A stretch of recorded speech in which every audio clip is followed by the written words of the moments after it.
I should say, first of all, that I'm Bob Wright of Blogging Heads TV. You are Rob Neppell, and one reason you're here is to fill a perceived void in our programming, which is that there have been complaints that we've had no true Tea Partiers on. And you were one of three founders, one of the three founding members of the board of Tea Party Patriots, which is at teapartypatriots.org. That's correct, and there were a couple folks involved prior to that, but the three core people, I was one of them last year. Yes. And you, interestingly to me, one reason I want to have you on, you were focusing on the kind of technical communication side, and I'm very interested in the role of technology in Tea Partydom and other stuff. And I should say, by way of introduction, your role in technology goes back further. You were in the blogosphere, you're kind of noted for having created a blog ranking system before Technorati became known for creating one, right? You started your own blog, The Truth Laid Bare, under the pseudonym NZ Bear, bear like big furry animal. There was even a picture of one on the blog. You started that in 2002, and you came up with the Truth Laid Bare ecosystem of blogs, right? Is this all true? That's right. And that was way back in the dark ages of 2002. I'm a technology guy by trade, and got into blogging as a sidelight simply because I enjoyed writing. But I quickly got tempted to do a little development and software development in that space, and came up with the idea of, gee, wouldn't it be interesting if we tried to figure out who's the most popular blog? Mm-hmm. That led to the ecosystem, which is still in existence today, although it needs a little bit of love and attention and maintenance. And ultimately, that same infrastructure branched off and has gotten polished and is more robust and has replaced my day job in that I have founded my own company to provide services monitoring the blogosphere to paying clients. And what's the name of the company? The name of the company is Kithbridge. You can find us at kithbridge.com. And the short summary is, if you're trying to figure out what's going on in new media, whether just to understand what you should be doing or to keep track of what's being said about you, that's what we do. Well, that sounds like me. I'm interested in what's going on in new media. There you go. I'm sure your $100 million round of funding will any moment now, and when it does, I can assure you that the check will be on the way. Why don't you go ahead and give Blogging Heads all the technical advice now, and then we'll be sending you a check within excellent within a few years. Yeah, buy low, sell high. Yeah, that we'll start with my financial advice. Yeah, okay. So let's start off. I mean, one issue with Tea Party is the question of what it means, right? There's some people think it means crazy people. I assume you have an alternative definition. What is your thumbnail kind of 1 minute definition of what the Tea Party is? Well, I think, as we'll touch on, I'm sure, the Tea Party is many things to many people. To me, the best definition of Tea Party values is limited government and spending within our means, and it's pretty much that simple. I think extending it beyond those core principles, and at times, I certainly believe in strict, a fairly strict interpretation of the powers of the federal government, and that falls into the limited government, even beyond the fiscal realm, meaning let's not go beyond what the Constitution intended and the founders intended, and limited government works for a reason. Okay. But I think that's one interpretation, and as I've said many times, to you in private and to anybody else who will listen, there is no Tea Party, with big capital letters that is one single organization. There's nobody handing out membership cards, and there's no one interpretation of what that particular philosophy means. Okay, and is that a little bit of a problem? I mean, first of all, why don't you situate your organization actually in that context? So sure, it's so it's kind of a leaderless revolution, you would say. I think not everyone would agree with that characterization. I gather that, for example, Grover Norquist's organization, Americans for Tax Reform, helped organize, maybe if that's the right term, the early Tea Party parties. In early '09, your organization was founded in April of '09, I think. Is there, can somebody discern any structure at all by looking at there are various organizations like yours and like Wright, and so what's the ecosystem there? Sure. And let me get my disclaimer out up front here. When we say, my organization, and I'll continue to use that shorthand and not try and get you to not use it. We're talking about TeaPartyPatriots.org. Right. But in the context of it being my organization, it is no longer mine if it ever was. I was on the board through, if I remember correctly, October of last year. And I am no longer on the board, so I very much do not speak for that organization. I speak for no one but me. And anything I say, in my opinions, are mine and mine alone. So, but your departure was not for ideological reasons. I mean, you're still no. To the extent that you were there because you were a Tea Partier, you're still a Tea Partier. Yes, and I can truly say that I think I'm one of the first people in history that can honestly say when I said I was leaving to spend more time with my family, I actually was. Mm-hmm. In that I was blessed with the birth of twin sons in December of 2009. Okay. Which obviously was a known and coming event in October of 2009, and at that point I told my friends and colleagues on the board that given where we'd gotten the organization to, I thought it was in great hands, and it was time for me to focus more solely on my business and on taking care of two little kids. Okay. So with that disclaimer yes. Behind us, your organization stands. Tea Party Patriots stands where in the ecosystem, and what other organizations might claim to be prominent, might have comparable stature and lay a comparable claim to embodying something of the movement? Sure. Tea Party Patriots, I think, obviously admitting my bias, I think is the most genuine representation of the movement. And, that organization was founded, as you said, coming right out of the April events of 2009. And the goal of the national organization was really to provide a very limited overarching structure, really focused on supporting the local organizations. When you think about the Tea Party movement, it's really a lot of local events. Mm-hmm. It's very, very, very hyper local. It's a soccer mom in the middle of nowhere who decides that she's had enough and she's going to organize a tea party, and she may get 20 people, she may get 100 people, and that's hard. And the idea of thousands of those kind of people across the country solving all the same problems over and over again seemed a bit silly.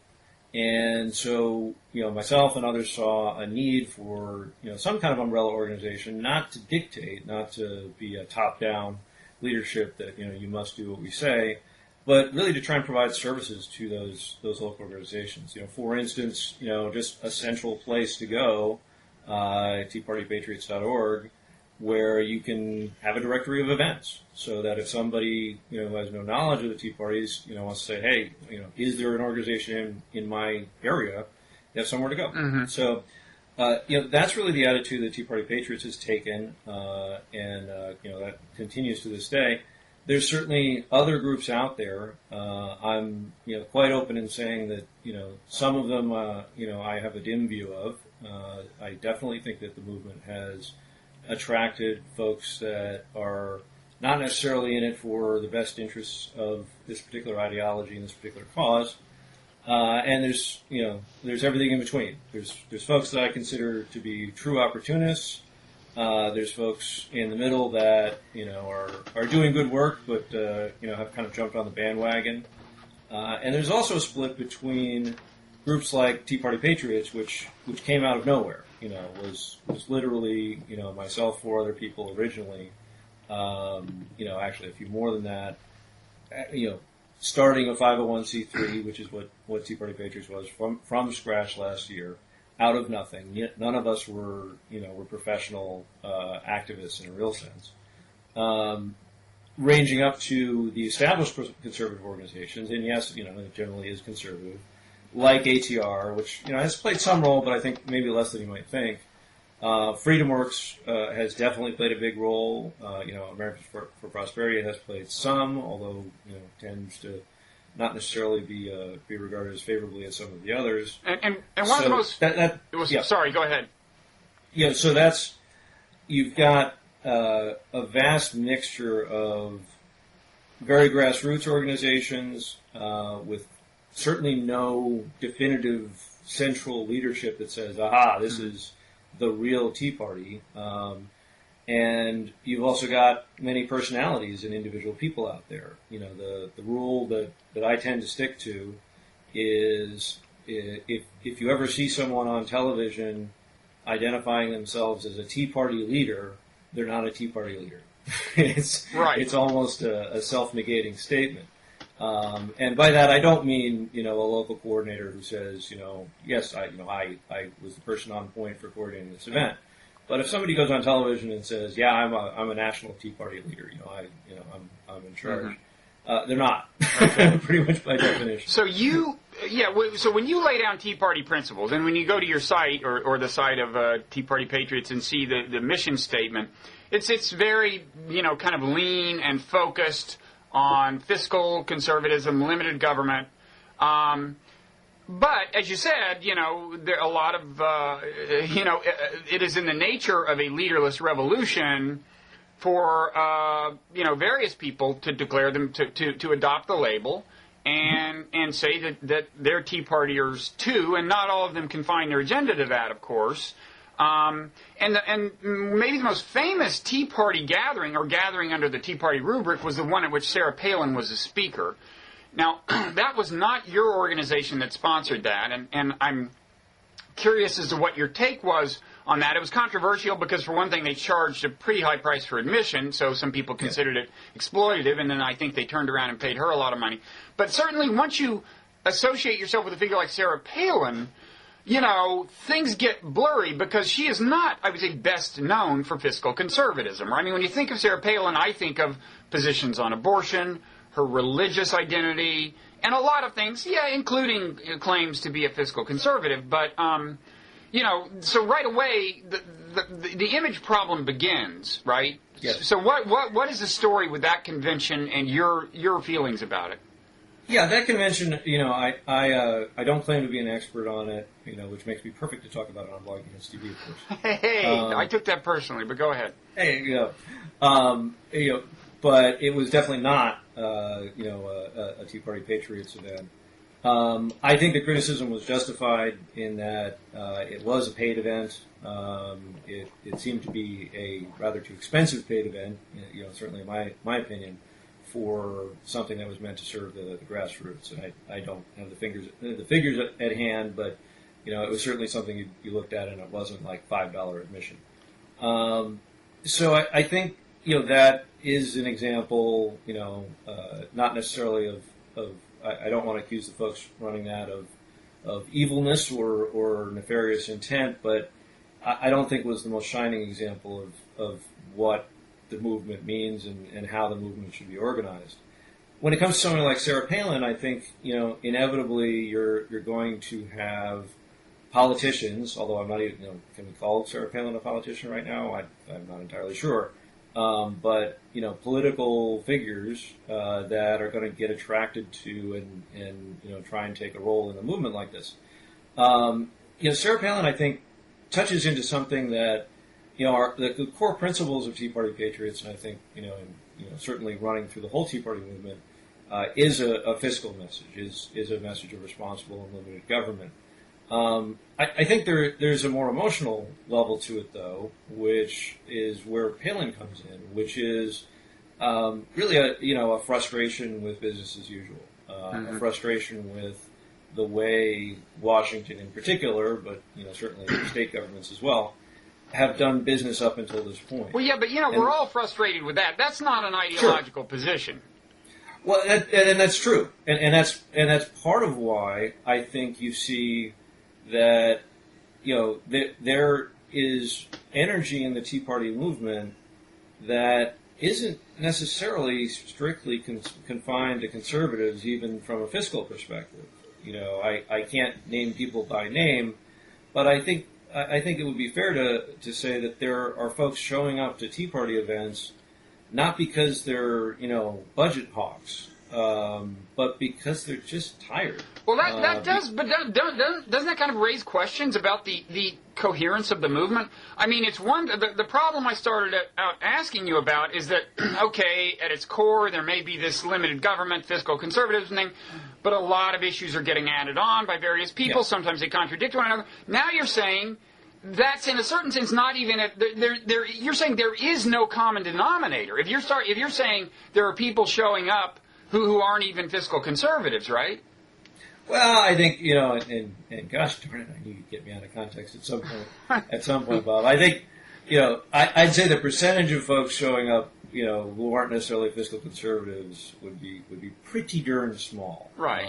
But I'm willing to open the possibility. But this does focus, I think I kind of agree with your analysis. analysis. There is a problem of diffusion, for sure. Yeah, and moreover, that at the core of this seems to me to be kind of populist rage. Now that's maybe too unflattering a way to depict it. Rage is not a flattering term. But, by populism, I mean the traditional appeal to what you might call, in a non-condescending way, ordinary people, common folk. An appeal based on the idea that someone out there is exploiting them, is giving them a raw deal. Someone out there is benefiting at their expense. That's populism. And certainly at the kind of very, that's a lot of it, right? I mean the idea like these bailouts, these fat cat bank, it's these elite government bureaucrats helping these fat cat bankers get these bailouts. That was at the beginning, that was very much the impetus, right? There was a populist sensibility that is not intrinsically all that ideological.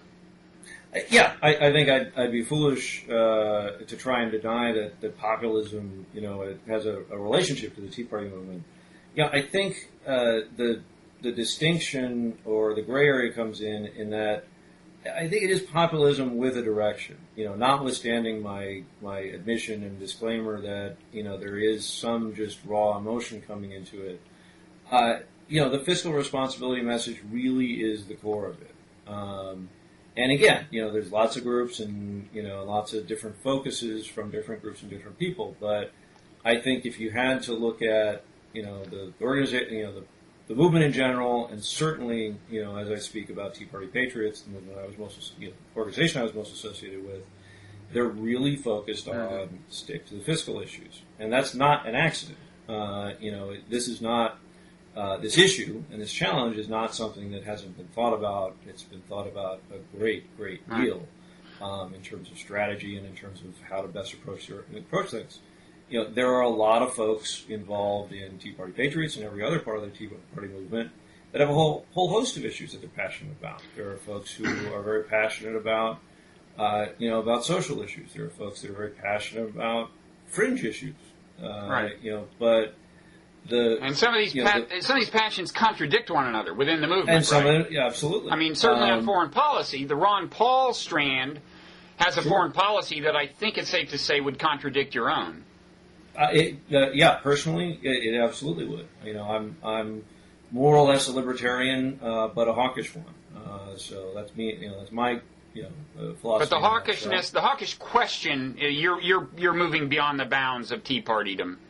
Yeah, and that's the way I think it should be. And the social issues, you think, gay marriage, abortion, you think should be beyond the bounds, not part of the movement.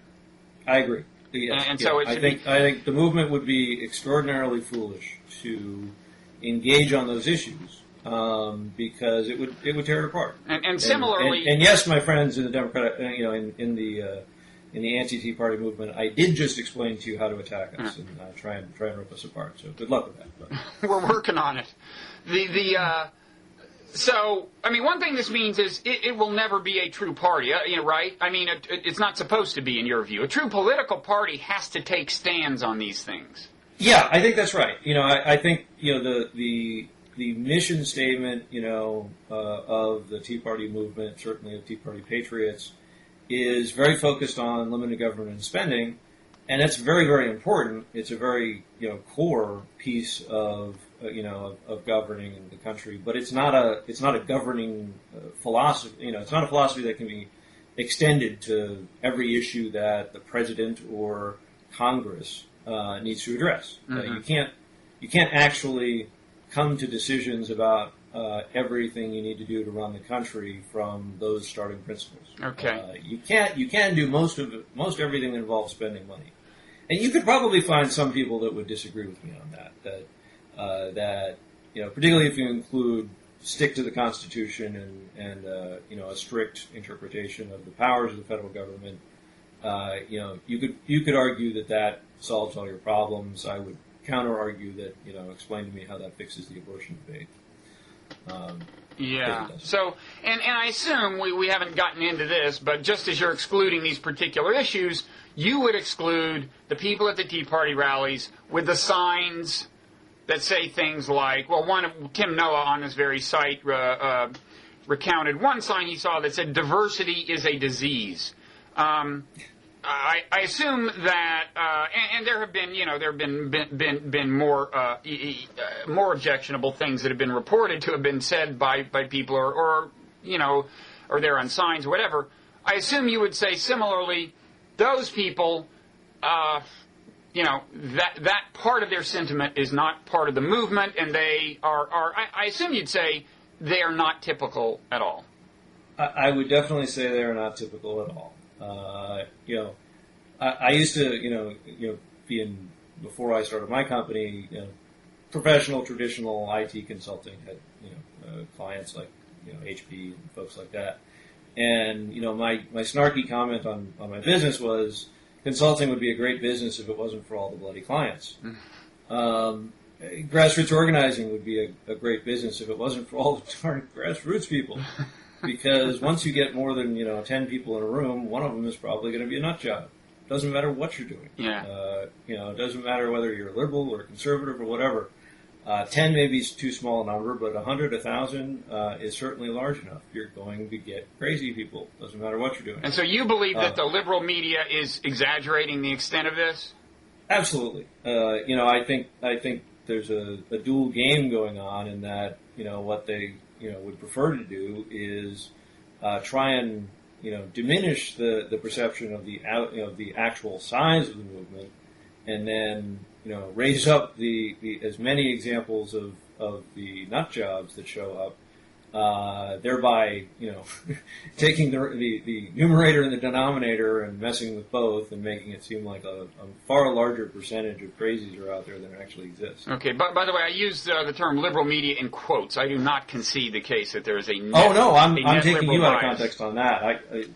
Bob Wright, liberal media. Done. Yeah, right. I am right. How would I know it when I saw it if I am it? Yep.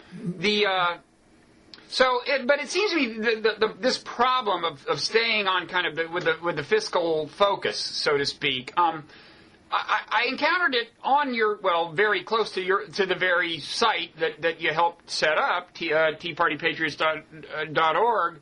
I went to the place where it talks about your kind of approved partner organizations, right? One of them is FreedomWorks. I clicked on it. There on the homepage, dominating their homepage, is a huge picture of Glenn Beck. Now, yep. Glenn Beck, I assume he does stand for fiscal conservatism, but he stands for a whole lot of other stuff. And if you ask me, and if you want to venture an opinion on him, I'd love to hear it. If you ask me, he's either crazy or a fraud. I'm pretty sure he's just a fraud. I think when he starts crying, it's obviously fake. And to me, it's pathetic that people take him seriously. It's like watching people who watch pro wrestling and really don't think it's rigged. It's like that's kind of his constituency. But so I'd love to hear your views on him. He is apparently the poster boy for an approved affiliate of Tea Party Patriots. I'm curious, what's your view on him, A, and B, do you at a minimum agree that once you throw Glenn Beck into the picture, you're sending a whole lot of messages other than fiscal conservatism? I think there's definitely a risk there, and I think I'll make an admission that may be even worse than directly answering the question, which is you asked me my opinion of Glenn Beck, and honestly, I don't pay much attention to him. I frankly, don't spend a lot of time focusing on a lot of the more upset ends of the conservative spectrum. That doesn't mean I'm condemning him. It doesn't mean I'm endorsing him. So I'll leave it at that. Quite frankly, I'm much more of a Hugh Hewitt kind of guy. Hugh's a friend of mine, and I think the way he approaches issues is far more to my taste, in that he will engage and be vigorous and defend the conservative and limited government cause, but he doesn't freak out about it. No, of course he's religious. He's conspicuously religious in a way, but absolutely, yeah, and I'm not. Yeah. And that's my confession, and I can tell you we still get along splendidly. Right. That's the kind Hugh of Hewitt, in my mind, will forever remain the one person I know who, when I appeared on his radio show, called me intellectually dishonest and apologized for it in the course of the same broadcast. So. Well, that's both a fault and a benefit. Oh, it was great radio. It was great radio when he called me intellectually dishonest. Anyway, I digress there, but your point is very valid. The challenge that a group like Tea Party Patriots and any actual grassroots organization trying to get started here is it's hard. Coming from nothing, which is quite literally where Tea Party Patriots started, you have to either decide that you're going to affiliate with no one, or you have to make some relationships and try and be very careful about how you define how those relationships work. Okay. FreedomWorks has been one. I think FreedomWorks has. We'll come back to the Glenn Beck Association, but certainly with the 9/12 events last year, FreedomWorks was an excellent partner, meaning that there's resources that a group like that can bring to the table that can help a grassroots organization without taking it over. Yeah, but 9/12. Can I interrupt? I mean, the 9/12 thing is interesting in itself. I mean. Why is it, if your focus is confined to fiscal, as you defined it, why is 9/12, the day after 9/11, a sufficiently significant date to hold a bunch of rallies at? To my mind, the only connection to fiscal conservatism is 9/11 led us to get involved into a series of stupid military adventures that are largely responsible for the deficit problem, or at least considerably responsible for the deficit problem. But if what you're saying... So what is your justification? I'm sure that's not your conception of the conception between 9/11 and the Tea Party. Why is 9/11 a significant date for the Tea Party if the Tea Party's not about foreign policy and stuff? Well, again, the problem is I'm speaking for myself here. To me, 9/12 isn't a particularly intelligent date either. I'm unfortunately not going to argue with you on that. Mm-hmm. 9/12 has history going back, with Beck and others that latched upon it as a date. Last year, I think it made some sense in that the timing, frankly, just on the calendar, made sense in terms of when Congress was going to be in session, in terms of the amount of time between Tax Day, which really does make sense, April 15th, to be a big event. Mid-September was just about right, in terms of timing to do another big push. And the fact is, a lot of things happen in D.C. for 9/11, and so it wasn't a silly time to try and have a big rally. So those are very practical and tactical reasons, but I don't have any real, I don't really have any particular ideological justification that I'd want to defend for why 9/12 should be a date that Tea Parties are focused on. Okay. Others may differ. Let me throw the Mike Kinsley critique at you. I don't know if you happened to catch his piece in The Atlantic within the last week or two. I apologize. I know he had one, and I did not. You can kind of, if you followed Mike for very long, you can kind of predict it, but I'll tell you what the critique is. And basically the idea is that, okay, even if we accept that your mission is fiscal, where is the beef? What's the there? What's the actual policy prescription? And what he means by that, I think, if I'm recalling correctly, is this. Well, first of all, I gather that, Tea Party, it's not especially young movement. A lot of middle-aged people and older people. It's kind of It's kind of baby boomers and older. And and they are against government spending. If you look at what's really responsible for the budget deficit, a whole lot of it is Social Security and Medicare. Sure. And Mike's question is, how many of them, on your site, there is no actual prescription for solving the fiscal problem, which is indeed, I think, grave. I agree with you. But he says, there's no prescription, and how many of these people, isn't it the case that their basic position is, we need to cut government spending except to the extent that it's being spent on me. That's good government spending. So Medicare and Social Security are great. Now, first of all, that's his. How do you reply to that critique? Well, I think with respect to Mike, who deserves it, I think that's a pretty easy sentence to write. Sitting at your desk in a column. Well, he didn't put it. I'm sure people should. We'll link to the column. It's better than what I said. I may have misrepresented it, but anyway, proceed. Right, and but point being, I think that's a very pithy thing to say, but I don't think any of us, including me, really know what the answer would be if you sat down with every individual person who identifies himself with the Tea Party movement and said, we can balance the budget and ensure that this problem goes away if we raise your taxes by 5%. And we take away, 10% of your Social Security. I'm not at all convinced that they'd run away screaming. Really? Because my perception was that Tea Partiers, they don't just want to close the deficit, they want to do it by not raising taxes, and indeed would like to cut taxes as they go and reduce spending at the same time. I mean, I think, once you get into policy prescriptions, with the federal government of the United States, things tend to get complicated. So, I think, similar to, the Tea Party being foolish to get into issues outside of that, I think it'd be equally foolish to get too specific on, okay, here's our legislative agenda. Things move too fast and change too quickly. But with that said, I think you're right that in general, because it's a limited government movement, most folks in the Tea Party movement would say that certainly over the long term or the medium term, taxes should be lower. Does that mean that they would reject any solution or step towards a solution for the deficit, for the general fiscal crisis that involved a short-term, raising of taxes? I don't think so.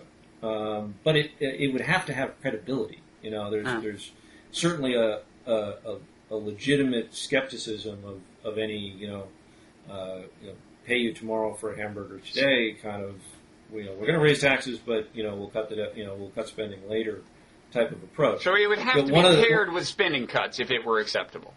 I would think so. And one of the side projects, which I believe should still be linked from Tea Party Patriots .org, was something called the Contract from America. That one of the newer board members, started driving and became a project associated with Tea Party Patriots. And that was a wide open discussion where people could submit ideas, with an obvious reference back to Gingrich's contract with America, of, okay, we've got this set of principles, what should be done about them?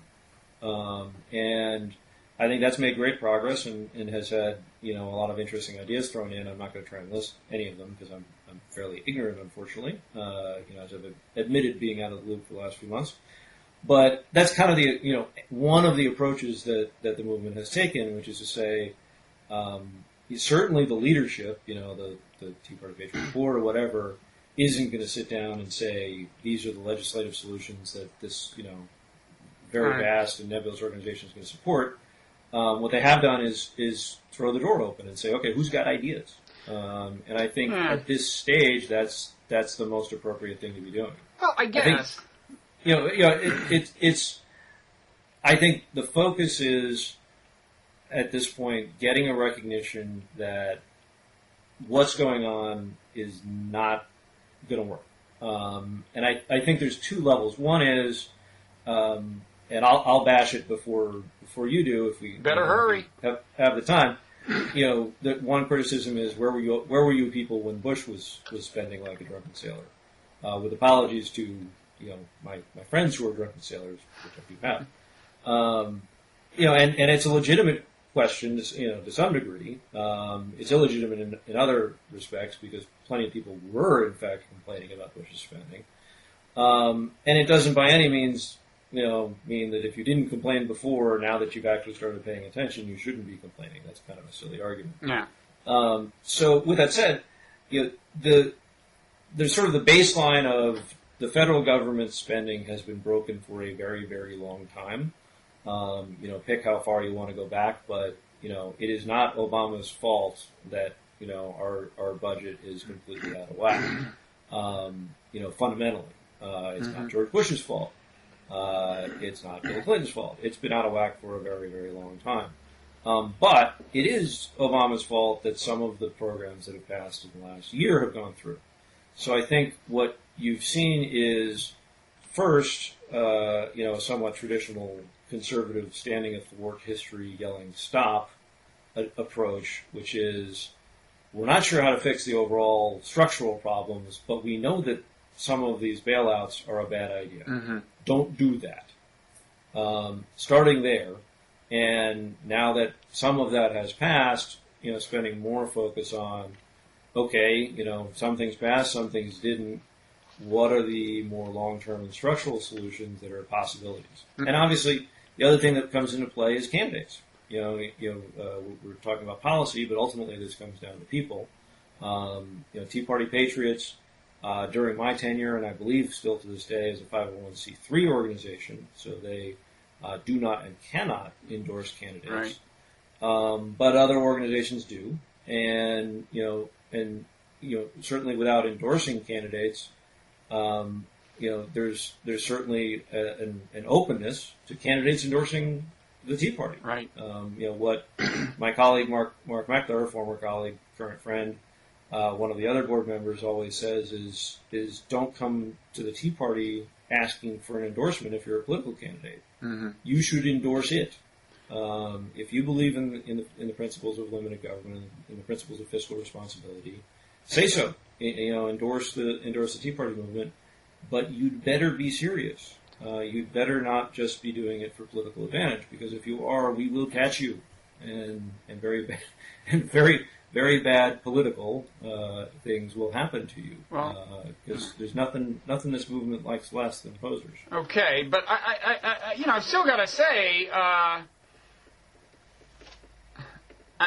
mean, it does seem to me that there's a certain vagueness at the core here. I mean, we would all like to see the deficit close, and what's hard is to say, things that is to specify things you'd actually like to see done. I can specify some myself. Of course, it's easy for me. I'm not trying to start any sort of movement that a lot of people would sign up to. I'm not claiming it's politically feasible to do, but it does seem to me, if you're going to say, look, we're this big, important grassroots movement, and all we do really is fiscal responsibility. It's not about the social issues. You gotta say more than we're in favor of fiscal responsibility, because everyone is. So, and to put a finer point on it, the way it looks the Tea Party movement came out it started out in opposition to the bailouts. Okay, so that's the kind of government spending they're against. But that's like a one-time global crisis thing. And it's not clear that all that money's not going to wind up being repaid, I think. So that just may have nothing to do with the deficit, A. Then healthcare happened, and they were against healthcare. And and maybe, you'll come out and say, okay, that is something we believe in. We're against giving money to low-income people for healthcare. And that is what the healthcare plan did. To the extent that it's a shift of money, within the social system, it is more affluent people giving money to less affluent people. That's why I'm in favor of it. And it is. Well, I think. But I will definitely not get baited into trying to debate the merits of the healthcare bill with you, because you'll kick my butt. Oh, I don't know that much. Let the record show that I think we would differ on the actual effects of of the Obama health care bill. Well, we probably would now. And I don't even know what its effect on the deficit would be. I mean, it's worth pointing out that according to the Congressional Budget Office, when you take the tax hikes that are part of it into account, actually doesn't cost much. I don't know enough to say, but I would say that whatever you think of its effect on the budget deficit, again, if the defining oppositions of the Tea Party movement are against bailouts for rich people and health care for poor people, it does look suspiciously like and yet they are not willing to say end Social Security or Medicare. It looks suspiciously like a group of people who say, we think the government should give money only to us, only to our kind of people. That's actually excellent. I mean, I've actually got my Tea Party Patriots mug, and I think government should only give money to us. Should be on the next version. Well, convince me otherwise, Rob. What are they proposing in the way of personal sacrifice? Well, as I said, I think the challenge here is, and this is a bit of an excuse, but it's a pretty rational explanation. I assure you, if the accusation that the Tea Party movement was not really grassroots, which by the way seems to have died down a little bit because I think people have finally figured out that actually it is. If that was true and we were all getting orders from Rupert Murdoch, I assure you we'd be better organized and more coherent. But we're not. And, it is a wild and woolly and grassroots movement with a lot of different people with a lot of different ideas on how to approach things. I think, the basic strategy, certainly of Tea Party Patriots, over the last year has been there have been some serious tactical legislative battles. You listed them, healthcare being, the most recent, that were viewed as important to attack. Mm-hmm. I think you summarized, our opposition to the healthcare bill as being, we're against, paying for healthcare for poor people. I think we'd put it a little differently than that. Actually, the phrase you guys use is socialized medicine, which has the connotations of being against income transfer from rich to poor. But anyway, well, it does, and it also has connotations that's that it leads to bad outcomes. Yeah, government, heavy-handed government. And I meant outcomes in a medical sense, as well. In that, I believe, and I've had this conversation with my personal physicians, that ultimately the path we're going down is going to lead to worse medicine. That it's going, that the Obama plan is going to lead to fewer doctors. It's going to lead to lower quality of care. It's going to lead to less innovation, and it's going to lead to worse health care for the country. I may be wrong about that. I also believe it's going to cost a fortune that we don't have. Okay. I may be wrong about all those things, but it's what I believe, and I think it's what the vast majority of people in the Tea Party movement believe. Okay. And that's why they oppose it. We do have our meetings where we twirl our mustaches and raise our glasses and say "screw the poor" every now and then, but usually we're doing other things. Okay. Well, the point you made just a little while ago that it's a somewhat amorphous movement. It's in the kind of let 1,000 flowers bloom phase in a sense. I mean, in other words, there is some overarching ideological conviction, but within that, they're still thinking things through. It seems to me that complicates our ability to predict the political upshot of the Tea Party movement and and like whether it's going to be good for Republicans. And I guess here we should bring in Rand Paul. And the other reason we should bring him in is he's actually I gather he's an exception to an accusation I just made of lack of focus and sacrifice on the part of Tea Partiers, because I gather, of course, he's the guy who just won this primary as a Tea Partier for the Senate, and I gather he's actually proposing that we increase the age at which Social Security kicks in. Right? That's a significant proposal. Yeah, and I have a lot of I'm not as familiar with the son as I am with the father. Yeah. I can definitely say that I have a lot of problems with Ron Paul. But that's a proposal that I think is perfectly reasonable, and I think most Tea Party people would think is perfectly reasonable. At least to consider, to put on the table. So I definitely would push back on the concept that Tea Party folks are a bunch of rich folks. I don't think they're rich. No. I think they are middle class, middle-aged, and older people who are probably not going to be in favor of taking away the entitlements that they will either are due now or will soon be due. Yeah, I think that's. I think is it an older crowd than Obama's base? Yeah, I think so. Office? Yeah, I think that's probably right. But the middle age, just by way of example, I don't actually know their exact ages, but I'm pretty sure I'm fairly close. I'm about to turn 40 myself. It's middle age, buddy. Yeah, Mark Meckler and Jenny Beth Martin, I think, are both a year or two older than me. I could be completely wrong on that, although Jenny Beth, of course, is 25 forever, which is, of course, for any woman. But it's not necessarily that level of age, and I also got to say that without going into individual people I've met in the movement, whatever, there are a lot of people involved in the Tea Party movement, very active, who, quite frankly, are not doing well financially, who are struggling and who are not looking for. No, I meant middle class broadly.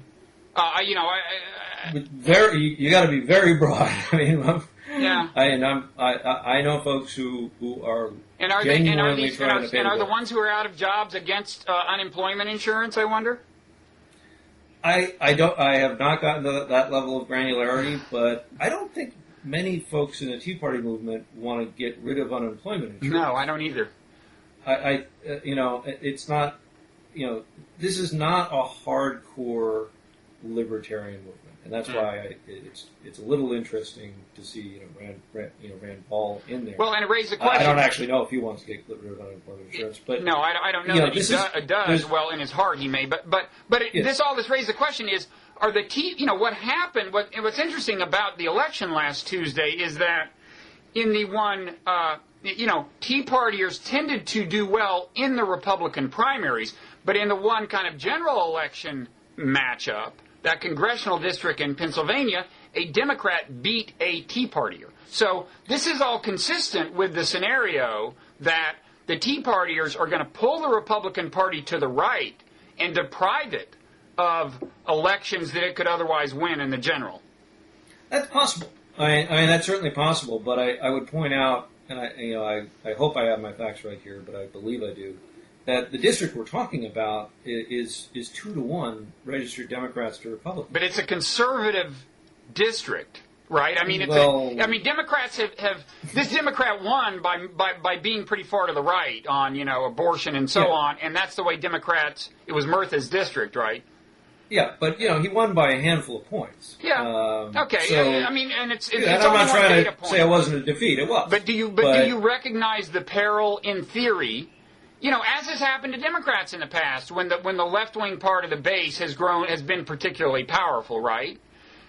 Do you recognize the peril that what this could wind up doing is leading to candidates on the Republican side who, yes, may pull the Democrats slightly toward the right by opening up more space in the center, right? And the Democrats move to the right to occupy that. But in the end, it could mean that these Republicans lose elections that a non-Tea Party Republican might have won. Absolutely. I'd be foolish to say that isn't a possibility. But I think that the other possibility is more dangerous, which is that the Republican Party, and I'll insert the disclaimer that nobody will believe, but is actually true, that the Tea Party movement is not a Republican movement exclusively. There are good Democrats out there, and Tea Partiers will support them where they exist. But yes, most of the impact is going to be on the GOP side. I think the risk for the GOP, on the flip side, is keep doing what you're doing, which is to basically be Democratic Party light. You know, the sort of George Bush attitude towards domestic spending and domestic policy, at least, which is we'll spend like drunken sailors, but we'll only have 3 beers as opposed to 5. You know, and that doesn't work very well. I think politically, that you know, you have a real hard time selling that as an ideology, mostly because it's not one. And I think there's radical fringe, and then there's reminding one of one's principles, and that's a gray line. But my hope is that the Tea Party remains on the right side of that line and is focused on saying, look, you know, we're not trying to drag the party off the cliff into the radical fringe. We're trying to, remind the Republican Party and the Democratic Party of, you know, the principles this country was founded on, and the principles of just basic good governance of don't spend money you don't have. And I think if it stays focused on that, it's hard to argue that that's fringe. Now, does that mean that, you know, because of the support, that movement, you know, the problem is we've got a lot of crappy incumbents, on both sides of the aisle. There are a lot of just very crummy incumbents in both the Senate and the House. And so, you know, you're going to see, primary challenges. We've already seen that, where an incumbent who, by definition, has a much better chance of winning almost all the time, although this year that may not be true. If you turn out an incumbent for a challenger who is better in the sense of honestly representing principles that that are going to be good for the country, that's a good thing. You know, you might lose the general though. That's a risk. One of my favorite politicians and elected officials, and if I had my office together, I'd have my picture with him behind me here, is Tom Coburn. And Coburn and I don't agree on many social issues, but we very much agree on fiscal ones. And I had the opportunity to actually sit down and meet with him personally one time, and I raised a similar issue. You know, this was years ago. I said, aren't you afraid if the Republicans just go hardcore on no earmarks and we're not going to bring pork back to the district, that we're going to lose elections? And he just looked me straight in the eye and said, I don't care. And I thought that was the best answer ever. I think we do have to care a bit, but you got to have that attitude to some degree if you genuinely believe what you're doing is the right thing for the country. And I think, there's some areas of policy that you need to really start sanity checking yourself, but I feel perfectly comfortable in saying that, sticking to a relatively limited government and not spending money we don't have, I haven't gone off the deep end. I'm not worried that I've drifted into the fringe. Okay. We're running out of time, but I did want to ask you about the technological side for a couple of reasons. Let me just start by asking you what the technological side of organizing the Tea Partiers has looked like from your end, because you're a little bit of a techie. You played that role with Tea Party Patriots. Any thoughts on whether, well, for example, would it have been possible to do this or do it in such a short period of time 12 years ago or something? Sure.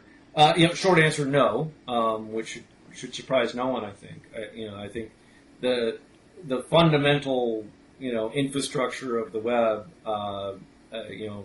was a necessary factor to be able to organize the way that we've done.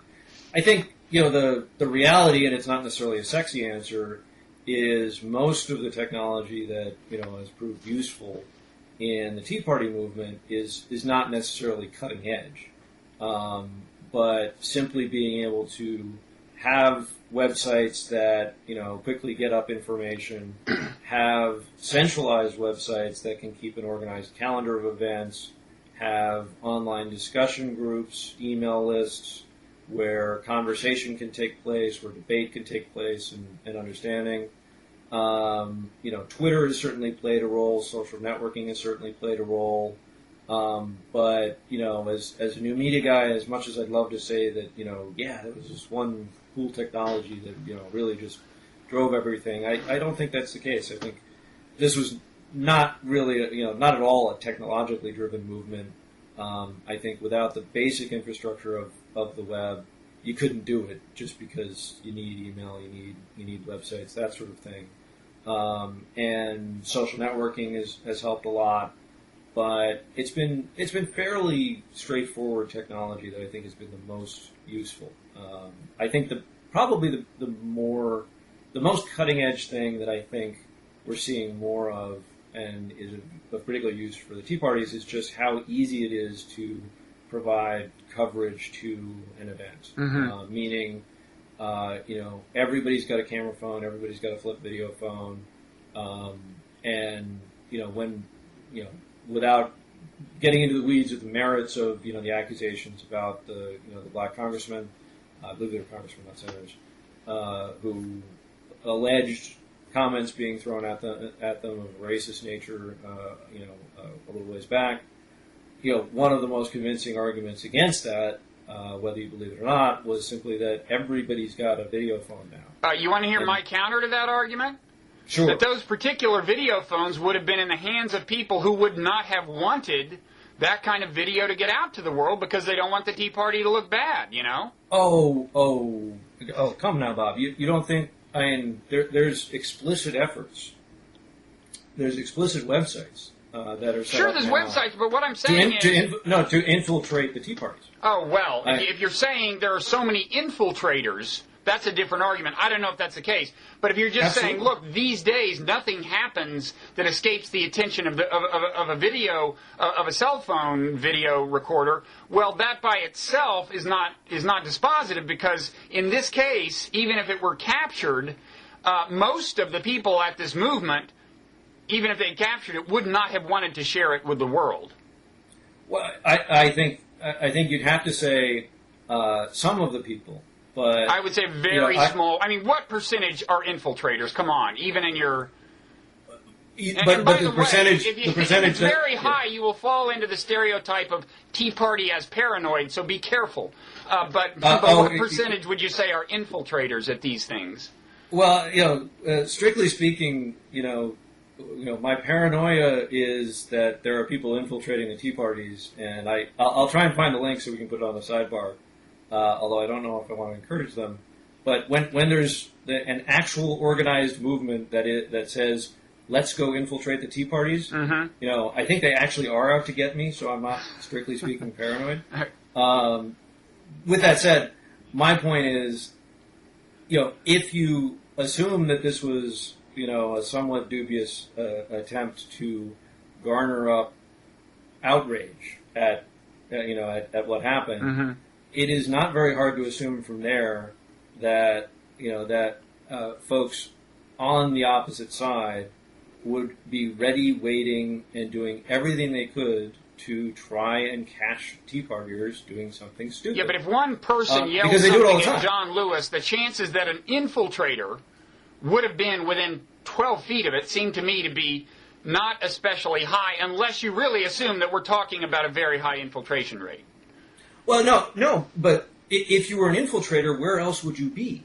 I mean, if I put my black hat on and say I'm the bad guy going to infiltrate, that's exactly where I'd be. Mm-hmm. Is following the African American congressman and waiting for a Tea Partier to do something stupid. Well, it wasn't kind of common wisdom before that's what Tea Partiers do when they see anyway. Well, we'll never know. Very common accusation. We'll never know what the infiltration rate is. As I said, who knows what the merits were? But the point is, to exaggerate a little bit, sometimes I feel like I have seen every jerky, obnoxious, racist, whatever Tea Party sign that has ever been created. Mm-hmm. But because I'm borderline convinced that every single one of them that ever shows up actually does get captured by somebody from the other side and blasted all over the internet. The 99.9% of them that aren't obnoxious don't. Well, I think that's true with the signs. The signs are easy prey. They're there the whole time. They're easy to spot. I think that's true. Can I throw out my quick theory of the role of technology in all this? And as you might imagine, the upshot of the theory is to not minimize the significance of the Tea Party movement, but maybe put it in perspective. The preamble to this is that there's been a change in kind of the landscape of popular music celebrity of the following nature, and I think this is for clear technological reasons. When I was young, like when Bruce Springsteen came up, what Bruce Springsteen did was typical. He was a local phenomenon in New Jersey, and if he was going to become a national phenomenon, it meant he was going to have to get really big, right? Because you couldn't be a national phenomenon without having music on all of the local AM radio stations, and there weren't that many AM radio stations. So you either stay local or you go national big. Now you have a lot of musicians who can go to a lot of cities, and they can make a living. They'll get 400 people at a concert, 500 people, 1,000. I'm thinking of, for example, Regina Spektor 3 years ago or 4 or 5 years ago when my wife and daughters discovered her and we went to one of her concerts and stuff. And I think but that's pretty straightforwardly a technological phenomenon. It's easy for a relatively narrow fan base to spread from city to city and stay and acquire a national coherence without being huge. And you'll probably agree that's technological. And you'll probably see where I'm going, right? Which is on the big Tea Party day where there were, I think the estimates I saw where there were 300,000 people.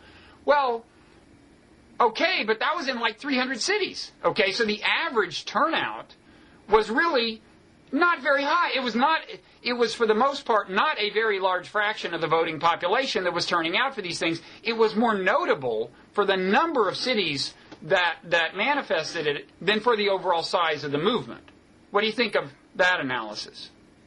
I think it's about 6 months late. What, you mean everyone's already made it? Well, I mean, I think... Or the movement is bigger now.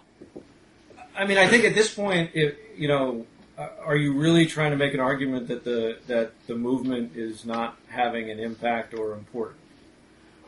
Well, there we get back to the focus question. I mean, yes, there are... I think it's...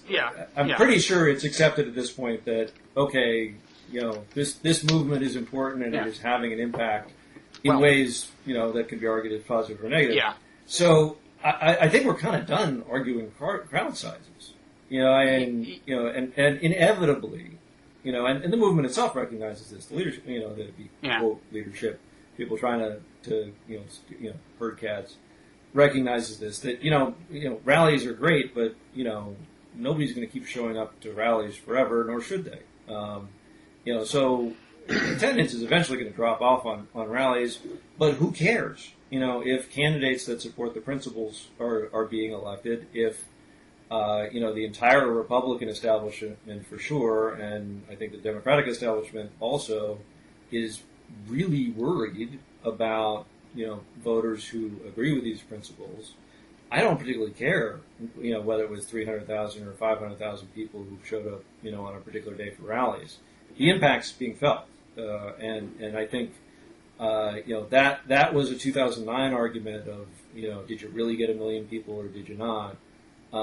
At this point, I don't think anybody's really arguing that this is a movement that isn't having a real impact. It's just a question of how much and where and how. Yeah. Okay, and in the long run, the question of the coherence of the movement, where I'm maybe more skeptical than you are, but it's definitely having some impact. You're right. Yeah. You may be less skeptical. I think it's a huge challenge. Yeah. In terms of what happens next, I'm passionately, personally of the belief that it really does need to stay focused on a very limited set of principles, but that's a continual day-by-day battle. I think there's broad consensus on that, but it's not unanimous. And as I've alluded to, there's good intentioned people who are passionate that they disagree with that and would like to pull it in different directions.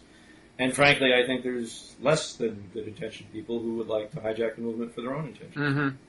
Okay. Well, I wish we weren't out of time. I should say, first of all, at the end, that, by way of full disclosure, that you actually, I've been in in occasional contact with you by emails since before the Tea Party movement. The reason is that you knew Mickey Kaus, a co-founder of this site, and so you were a viewer earlier than most. And in fact, Mickey Kaus some years ago personally handed you, I'm told, a Blogging Heads T-shirt. Indeed. I do admit to having read Mickey for a very long time, and since we're both in Southern California, I've gotten to know him a little bit. Yeah. I don't presume to call him a close friend, but great guy. A few years back, he did indeed hand me, I think, it was right after you produced them, a Blogging Heads T-shirt, and I proudly wear that where I can. Mm-hmm.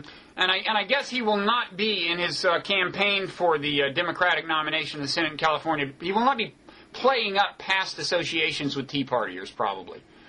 Probably not. So this is we're doing Oppo research for Barbara Boxer right now. Well, I mean, this may be an opportune moment to note that I frankly simply am viewing this appearance as a stepping stone to greater things, and really would simply like to announce my candidacy for California Senate. It's not too late.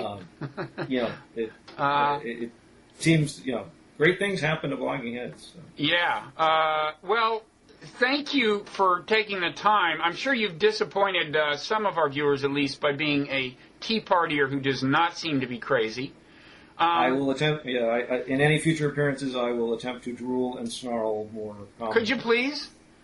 Still time for a little of that, actually, if you want to muster a little saliva. I even cleaned up a little bit, as we almost got to, and I'll throw it out there. I know we talked before. The T-shirt connection with Blogging Heads goes a little deeper. I was pleased to have. Pleased is not the word. Thrilled, wondrously overjoyed. I have two twin sons who are just about to turn 5 months, and as I mentioned to you and Bob, to you and Mickey, the T-shirt in question we discussed happened to be what I grabbed on the way out to the hospital. So the very first pictures of me holding my sons, I in fact am wearing a Blogging Heads. Yesterday you emailed me the photo that, alas, I am not authorized to reproduce on the web. But yes, through the thin veneer of that cloak they give you, you can see barely the Blogging Heads logo. So your children are blessed. They're very auspicious circumstances of birth. They're indoctrinated to be Blogging Heads viewers from the very start. From the beginning. So, and I'd like to brag that we are ideologically diverse enough, this website, to have at least one Tea Party viewer, and now maybe 3, 20 years ago. There you go. So thanks again, Rob, and I hope you'll come back and be crazier. I'll do my best on both counts, and thank you. Okay, bye-bye.